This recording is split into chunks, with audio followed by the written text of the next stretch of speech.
السلام علیکم ورحمۃ اللہ وبرکاتہ۔ محترم ناظرین، استقبال ہے آپ کا ہمارے یوٹیوب چینل الہند اسلامک ٹیوب پر۔ ناظرین اکرام، NRC CAA اور NPR کے خلاف پورے بھارت میں ایک ایسا طوفان اٹھا ہے جو بالکل اس وقت تک تھمنے کا نام نہیں لے گا انشاءاللہ جب تک مودی اور امت شاہ اس کالے قانون کو واپس نہیں لیں گے۔ اگر وہ اس کالے قانون کو واپس نہیں لیں گے تو اس طوفان میں وہ بھی مبتلا ہو کر گرفتار ہوں گے اور ان کو بھی اتنی ہی تکلیف ہوگی جتنا وہ مسلمانوں کو تکلیف میں رکھنا چاہتے ہیں۔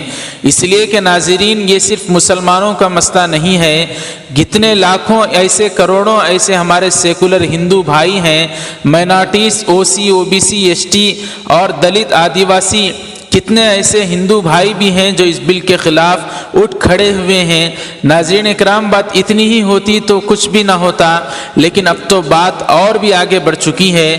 اب سعودی عربیہ، کویت اور ملیشیا کے بعد برطانوی وزارت خارجہ اور اسی طریقے سے برطانوی یعنی یونائٹڈ کنگڈم کے اراکین پارلیمنٹ، وہاں کے ممبرز آف پارلیمنٹ نے بھی تشویش کا اظہار کیا ہے اس کالے قانون کے خلاف۔ جی ہاں ناظرین، ہاؤس آف کامنز میں منعقدہ ایک میٹنگ میں ارکان پارلیمنٹ یعنی ممبرز آف پارلیمنٹ برطانیہ کے انہوں نے بتایا کہ انہوں نے ہندوستانی سفیر اور فارن منسٹر برطانوی کو خطوط لکھے ہیں اور جواب کا انتظار کر رہے ہیں۔ میٹنگ میں مقررین نے CAA، NRC اور NPR اور خاص طور پر UP میں ہو رہے مسلمانوں پر ڈھائے گئے مظالم کی سخت مذمت کی۔ جی ہاں ناظرین، وہی برطانوی لوگ جو ہندوستان کو قبضہ کرنا چاہتے تھے، آج وہ بھی مودی اور امت شاہ کے اس کالے قانون کے خلاف ہیں۔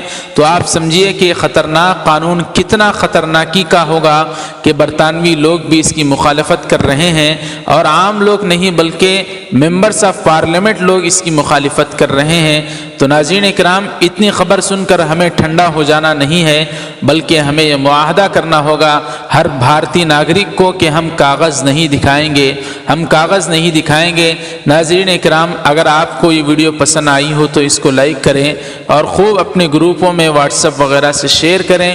ہمارے چینل الہند اسلامک ٹیوب کو سبسکرائب فرما کر بیل کے آئیکن پر کلک کر دیں تاکہ آنے والی ہر خبر آپ تک آسانی سے پہنچ سکے۔ ناظرین اکرام، آخر میں گزارش ہے کہ میں عبدالرقیب جمالی، میری دادی کا گزشتہ 2 دن پہلے 19 جنوری 2020 کو انتقال ہو چکا تھا، آپ حضرات ان کے لیے دعائیں مغفرت فرمائیں۔ السلام علیکم ورحمۃ اللہ وبرکاتہ۔